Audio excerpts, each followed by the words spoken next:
सलाम जय ख्रिस्त सर्व ख्रिस्ती प्रीतीमध्ये माझ्या सर्व व्ह्यूअर्सला प्रियजनांनो, तुम्ही सर्व कशा आहात?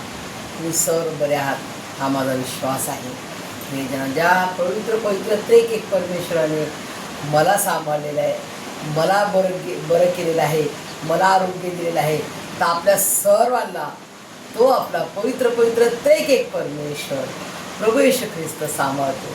प्रियजनांनो, आणि त्या पवित्र पवित्र त्रेक एक परमेश्वराला संपूर्ण गौरव, मान, महिमा, धन्यवाद, उपकार, स्तुती, आभार आणि सलामी त्याला दिल्या आणि त्याच्या पवित्र पवित्र चरणाजवळ त्याची स्तुती, त्याची आराधना करूया. प्रियजनांनो, हा समय परमेश्वराने तुम्हाला मला दिलेला आहे आणि त्याच्यावर आपण टाईम वेस्ट न करता त्याच्या सुंदरशा वचनाकडे आपण बोलूया. प्रियजनांनो, आजचं वचन आहे साम्स 1 चॅप्टर 1 to 3 वर्सेस. सुंदरसं वचन आहे. स्तोत्र संहिता दावीद राजाने जे लिहिलेलं आहे, दावीद राजाने जे देवाची स्तुती आराधना केलेली, प्रत्येक व्यक्तीला ते आवडणारी स्तुती आहे. प्रियजनांनो, परमेश्वराला त्याची स्तुती, त्याची आराधना आवडली आणि परमेश्वर स्वतः त्याची स्तुती आराधना ऐकत त्याला आशीर्वाद देत गेला. आशीर्वाद त्याच्या हरेक संकटात त्यांनी मदत केली. प्रियजनांनो, आपण त्याच्या सुंदरशा वचनाकडे बोलूया. स्तोत्र संहिता 1 अध्याय.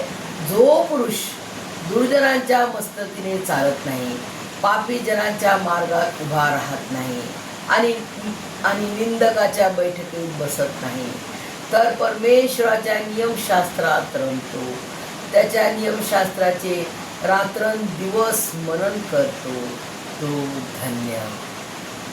जे झाड पाण्याच्या प्रवाहाजवळ लावलेले असते, जे आपल्या हंगामी फळ देते, ज्याची पाने कोमजत नाही, अशा झाडासारखा तो आहे. आणि जे काही तो हाती घेतो ते सिद्धीस जाते. परमेश्वर हे वाचलेल्या सुंदरशा वचनावर आशीर्वाद देऊ.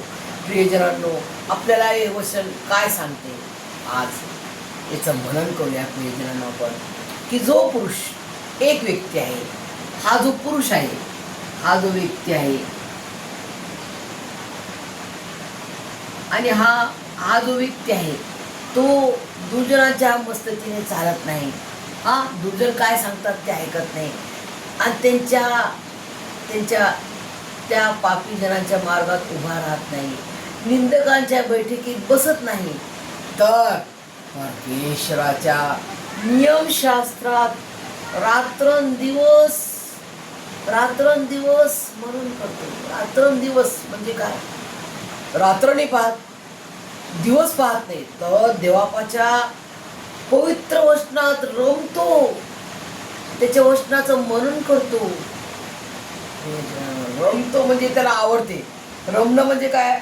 आवडीने वचन वाचणे आणि मनन करतो. अरे बापरे, परमेश्वराने आज मला काय आज्ञा दिली आहे त्यानुसार तो मनन करतो. मनन करतो आणि त्याचं नियमशास्त्रात रमतो, त्याच्या नियमशास्त्राचे रात्रंदिवस मनन करतो, तो धन्य म्हटलेला आहे. धन्य म्हटलेलं आहे त्याला.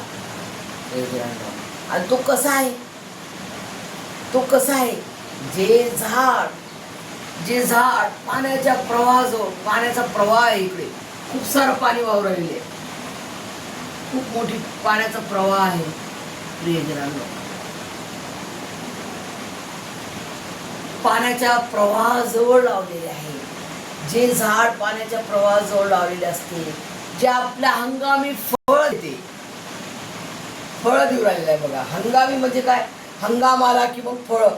शेतकरी कसे फळं तोडतात, शेतीतलं सर्व जे त्यांची शेती असते, तांदूळ, गहू, सर्व जे आहे ते काढतात, ते पेंड्या घेतात. प्रियजनांनो, आणि जे आपल्या हंगामी फळ देते, ज्याची पाने कोमेजत नाही, अशा झाडासारखा तो आहे. जे काही तो हाती घेतो ते सिद्धीच जाते. का? कारण एकच आहे, कारण त्याने परमेश्वराच्या वचनात नियमशास्त्राचं मनन केलं, रात्रंदिवस परमेश्वराच्या आज्ञेत तो राहिला, त्याच्या आज्ञेचा त्यांनी पालन केलं, त्यांनी त्या वचनाचा आनंद घेतला. रमणे हा रमतो म्हणजे रमून जातो. अरे बापरे, माझा परमेश्वर माझ्या संगती आहे, माझा परमेश्वर माझ्या संगती आहे, आणि त्याच्या वचनात मी रमतो, त्याच्या वचनाचा त्याला आनंद होतो. जसा आता आपण मनन केलं या वचनाचं बघा. हा जो मनुष्य आहे, एक मनुष्य, फॉर एक्झाम्पल आपल्यातूनच आपण एक उदाहरण घेऊ. एक व्यक्ती आहे, आपल्या घरातला कोणीतरी भाऊ बहीण, मग आपली आई, आपले वडील, ते वचन वाचतात. सॉरी प्रियजनांनो, ते वचन वाचतात देवाचं, आणि त्या बायबलमधल्या वचनाचं मनन करतात. म्हणजे ध्यान करतात. अरे बापरे, काय वचनाचा अर्थ काय, परमेश्वराकडे प्रार्थना करते, वचनाचा अर्थ समजते त्यांना, आणि मग अरे बापरे असा अर्थ आहे. परमेश्वराच्या वचनात तो रमतो, त्याला आवडते ते वचन, आणि रात्रंदिवस रात्र पाहत ते दिवस पाहत, आणि परमेश्वराच्या वचनात तो एकदम मनन करतो. मनन म्हणजे बाहेर करणे. आज बघा, आपल्या 2 × 2 कोणी म्हटलं तर आपण 2 × 5 = 10, 2 × 20 काय येते आपल्याला, कारण ते टेबल्स आपण मनन केले, ते टेबल्स आपण बाहेर केले प्रियजनांनो, म्हणून आपल्याला येते. तशाच रीतीने आज तुम्हाला मला परमेश्वराच्या वचनाचं मनन करायचंय, त्याच्या वचनाचं मनन करायचंय, त्याच्या वचनात रमायचंय, आणि तेव्हा आपण अशा झाडासारखे होऊ, ज्याची पाने कोमत नाही, म्हणजे खराबच होत नाही त्याची पाने, तर ते आपल्या हंगामी फळ देते. फळ म्हणजे बघा किती मोठे टोपल्या भरभरून याच्यामध्ये फळ येतील, है ना. ते सर्व फळ तिथे भरभरून जातील फळ.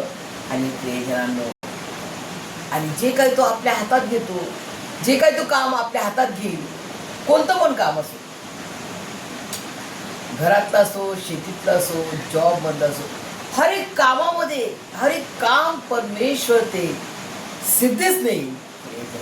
असं ते महान असं वचन आहे प्रियजनांनो. मला पण इतके वर्ष लागले ते हे वचनाचं अर्थ कळायला प्रियजनांनो. जेव्हा आपण देवाचं वचन वाचतो, आपल्याला एकदम ताबडतोब नाही कळत, परंतु जेव्हा आपण वाचतो आणि त्याचं ध्यान करतो, काय आहे याचा अर्थ परमेश्वरा तुम्हाला समजू दे, तेव्हा परमेश्वर आपल्याला क्षमा करा प्रियजन, तेव्हा आपल्याला परमेश्वर समजू देतो या वचनाचा अर्थ, आणि मग आपल्याला समजते. मग आपण म्हणतो अरे बापरे असं आहे त्याचा अर्थ, मला तर समजत नव्हतं, परंतु आता मला समजले, मी आता असं करणार. परमेश्वराचा नियम काय, परमेश्वराची आज्ञा काय आहे, त्यानुसार मी करेन. हेच परमेश्वर आपल्याला त्याच्या महान अशा पवित्र आत्म्याच्या सामर्थ्याने त्याचं वचनाचं गूढ रहस्य समजू देतो. कारण आपला परमेश्वर आपल्या संगती आहे, 24/7 आपल्या संगती आहे. तो तुम्हाला मला कधी सोडणार नाही. किती संकट आले, किती दुःख आले प्रियजनांनो, परंतु त्या संकटात, त्या दुःखामध्ये परमेश्वर आपल्या संगती आहे, हे आपल्याला विसरायचं नाहीये. पुष्कळ चिंता आहे, पुष्कळ आपल्याला टेन्शन्स आहेत, परंतु या सर्वांमध्ये परमेश्वर आपल्या संगती आहे. माझे संकट भले किती पहाडासारखे मोठे असो, किती दुःख संकट मोठे असो, परंतु माझा परमेश्वर त्याच्यापेक्षा कितीतरी पटीने मोठा आहे, आणि ते संकट तो निवारण करण्यास सर्व शक्तिमान आहे, सर्व सामर्थ्यशाली परमेश्वर आहे. आणि अशा विजयशाली परमेश्वराचे तुम्ही आणि मी लेकर आहोत प्रियजनांनो. परमेश्वर तुम्हाला मला हे सर्व समजण्यास बुद्धी देव, त्याच्या स्वर्गीय आशीर्वादाने आपल्याला भरभरून काढो. आमेन.